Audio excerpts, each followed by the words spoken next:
Lain macam 1 bulan 1 gram dia simpan.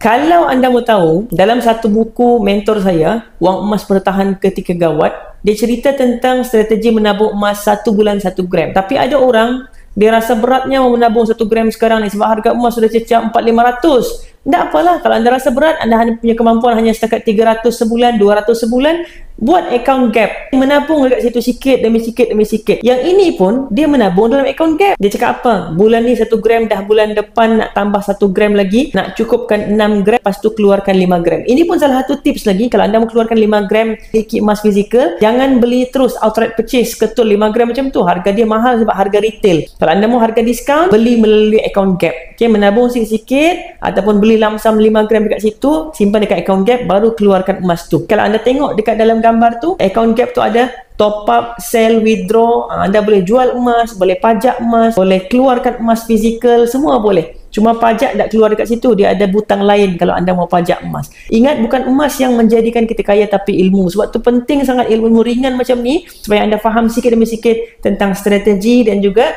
teknik menyimpan emas yang betul. Akhirnya gram emas anda cepat bertambah. Kalau anda mau bermula, tekan link dekat bio tulis biru. Dan kalau anda rasa mau tahu lebih banyak lagi ilmu dalam emas dan kewangan dan juga saya inspirasi kejayaan penyimpan emas anda empire saya, follow saya.